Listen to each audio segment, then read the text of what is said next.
welcome to my channel, Fred Makes Things. Today is part 2 of my November 2021 Sewers Club series. Part 1 was the unboxing of this project. Ow. And then part 2 is my review. If you haven't seen any of these videos before, I do it in 4 parts. Part 1 is discussing what came in the box, in case you don't want to watch the unboxing. Part 2 is me going over how I made it, like the assembly of the project. Part 3 is pros, cons, and user error. And then part 4 is my overall thoughts on the box. So there should be timestamps up on the screen for you and in the comments, so you can skip to the parts that you care most about. And then the other little piece of housekeeping before we get started is, if you don't know what Sewers Club is, it is a monthly subscription box where they send you a sewing project. It includes the pattern, the fabric, the thread that accompanies the fabric, any extra bits that you need to complete the project, like zippers or fasteners or whatever. And then sometimes you get some fun bonus things like fat quarters and whatnot. You can also sign up for the Sewing Notion, which is an additional $10 a month. I get that because I'm fairly new to sewing, and it's always nice to see what comes with it. And without much more babbling, let's get into this month's project. So how I do it is I put everything that came in the box back into the box as I go, so that it's all in here for me to discuss. And that way I don't forget anything. So this was the cutout for the template. This is some leftover fabric. Some more leftover fabric. The thread should be in there too, I'm not sure. So this was this month's box. It was a sewing mitt, not sewing mitt. Double foldable oven mitt. This was the pattern, right? And then on the back was the instructions.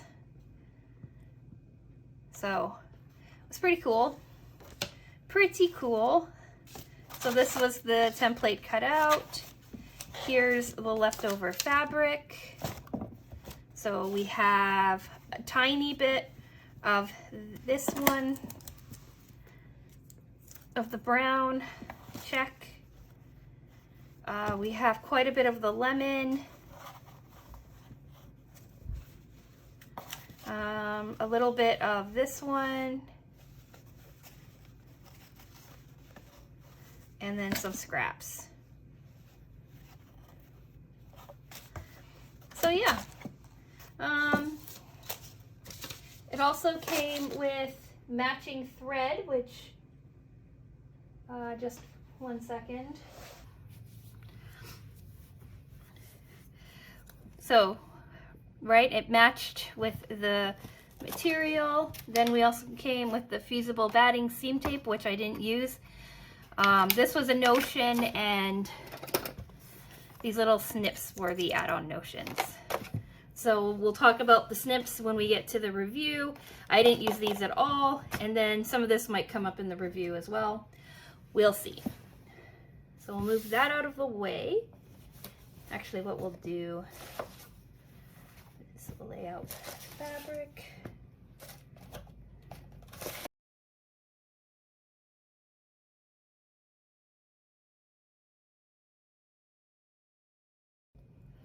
Part 2, the assembly.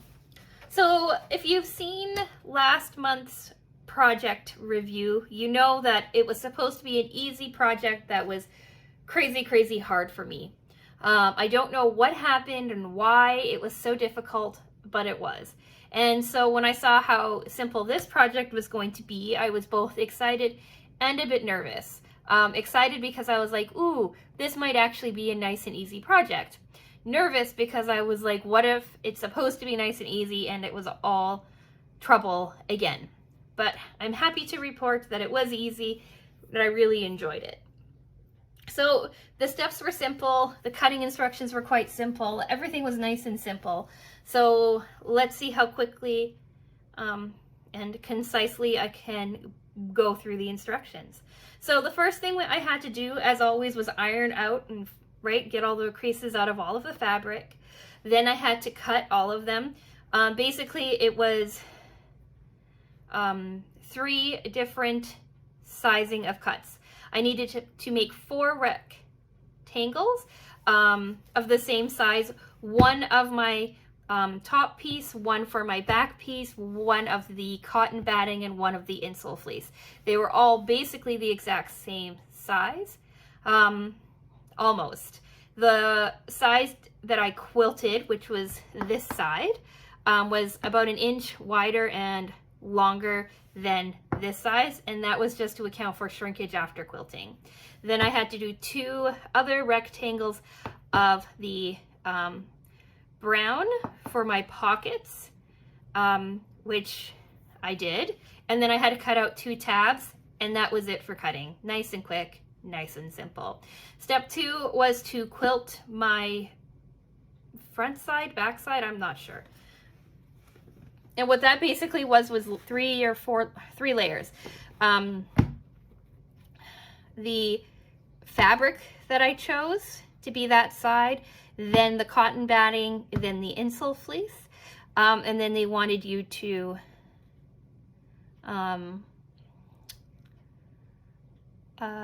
quilt it. They also wanted you to cut out squares to go inside of the pockets too. I forgot to mention that. So it was 3 pieces, or the insole fleece and the cotton batting had 3 pieces, 2 rectangles for your pockets and 1 rectangle for the other side of your mitt. Then I quilted it. All right, I quilted my pockets and I quilted my back piece. What they suggested doing in the online video, which I always recommend watching, it always makes the patterns make more sense, is that instead of doing the traditional square grid that you normally do, they quilted along the squares of the brown check, and then they did a V of the back piece. So I did that as well. I think I went every second square of the brown check, and then I think I did 1.5 inch lines on my for a V on my back piece. And I think they both looked really cool, and they took a lot less time to sew. I also used my quilting guide on my sewing machine, and this time it went a lot quicker because I understood what I was doing when I was doing it. From there, they had you cut out circles. They had you cut a circle out of, or they had you use this template, right, which came with the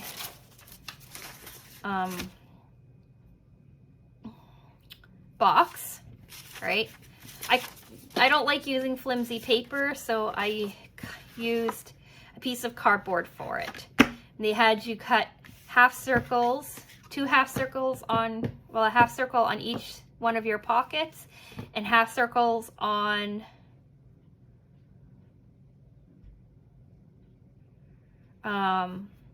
your back piece, and I think they had you do half circles on your front piece as well. Then when all that was done, you sewed, when all of that was done, you sewed your pockets to your front piece. I'm calling it front piece, or side A or whatever. Sewed your pockets to that, and your tabs to that as well, I believe. And then you attached your back piece or your side B or whatever. Together, you sewed it all together, flipped it inside out, and then they suggested hand stitching it closed. And yeah. So assembly took me an hour and a half. Yeah, so the final project looks like this. I did not hand sew it closed because I don't have patience for that, and I machine stitched it, so it's a little obvious, but here you go. Here's the pocket side. Ooh, that's what I should have been calling it, pocket side. Here's the pocket side. Here's the other side. Here are the little tabs. All right, I don't know if you can really see the V in the quilting, but it looks pretty cool. And then here are the grid in the squares. I could have made these smaller, but I didn't want to. And yeah, there you go. Here's the finished project.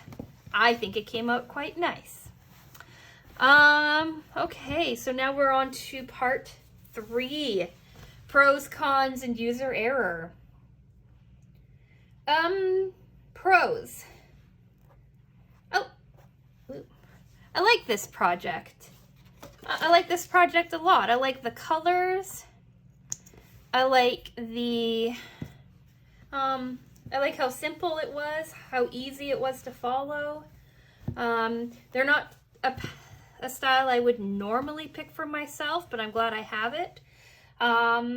And truth be told, if you've seen my unboxing video, you would already know this, but I've been thinking about trying to make myself a pair of oven mitts like this. Years ago, I saw Rachel Ray use them, and I was like, well, that's cool. And since then, I've always had it in the back of my mind that maybe I wanted to try to make my own. So now I have a pattern for that, and that's very exciting. Cons. There's not any real cons for it. Like, it's so simple of a pattern. It would be hard to like really find fault in it. The one con might be I might want it to be like a little longer, but so far it's been working out quite well. I used it yesterday to grab my spaghetti pot to drain spaghetti. I think it might work really well to grab like bowls and stuff out of the microwave, but I haven't had a chance to test that out yet. The other con, I guess maybe, is that I don't know how much I'm going to use these little tabs. I tend to hang this just off of my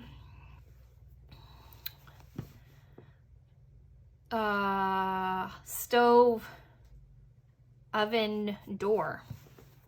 And it seems to hang out pretty well. Yeah, user error. Again, the pattern is pretty simple, so I don't know if there's much user error involved in this either. Like, again, maybe not hand stitching this closed, but I honestly don't have a problem with it. I like it. I like this whole thing. It didn't, like, I didn't even really feel the heat coming through my hands at all when I used it to drain spaghetti last night, which was nice. And I believe it'll wash up quite well, because, right, if you use it in your kitchen, you're going to need to wash it. But, yeah, I don't think, I personally don't think there's any user error. I can't remember anything in the project that would cause issue. So now part 4. Oh, actually, quickly before that, I do want to say these little snips are awesome. I'm really happy I have them. I really, really like this motion. I like my other scissors for other things, but I think for cutting threads now, these are going to be the winner. I really, really like them. So, If you come across something like these, I highly recommend picking them up. They're amazing. Okay, final thoughts and sign off. I think this video might be shorter than usual. Yay me, getting more succinct. Probably because the pattern was simpler. But anyway, overall, I really enjoyed this project and I am looking forward to making other ones. I am contemplating making myself one for Christmas because the pattern was so simple. I might have time to do it before Christmas. And I think I have 100% cotton and some Christmas patterns that would look really nice as in my kitchen. I was also uncertain how this color scheme would look in my kitchen because I'm doing a blue, red, teal kind of theme. Well, in my whole house, it's blue and teal. Here's a photo of them against my blue wall. The blue looks a little gray, but it's blue, and I think it looks pretty decent. So that's nice. I like how it matches. Yeah, so I would say that this project is solidly upper middling of the 12 or 11 projects that I've made. I'm going to do a review video in December, and when I do, I'll do like a bit of a ranking on them, but this is definitely solidly in the center. I can see myself using these like every day, and that is very exciting. So yeah, I think that's it. I don't know what else to say about this project. Normally I have notes and stuff, but I didn't bother to do that with this one. So now I pass the questions off to you. I feel like I've stolen that from someone. Did you get this project? Did you like making this project? Would you consider making something like this in the future? Oh, another thing that I've just found out is that Sewers Club has changed up their website, and now you can go in and buy past patterns, past fabric, and things like that. So if you've seen a project in the past that you think you'd really like to try out and you haven't become a Sewers Club box member yet, you can just pick up a pattern. It seems that the patterns are around $9, I think. I'll double check that before I post the video. And then I'm not sure, I can't remember what the fabric costs. But you can't get them immediately, but it looks like they have like October's stuff up already. So that's pretty cool. And then my other thing, which I say on all my Sewers Club boxes, and this is going to be a lot quicker than those, is that if you're a member of Sewers Club, you get a referral code. Everybody gets a referral code. It has nothing to do with me posting these videos online. The company doesn't even know who I am, and if they see these videos, they would be unable to connect me to the person they send these boxes to. But I do have a link, so if you want $5 off of next month's box, or a box in the future, email or send me a message on Instagram. That information is in the description box, and I can get you $5 off. It gives you $5 off, and it gives me a $5 credit for their store, which is kind of cool. So if it's something that you're interested in, hit me up. If it's not, that's fine too. Yeah, so let me know what you thought of this project, and I'll be going.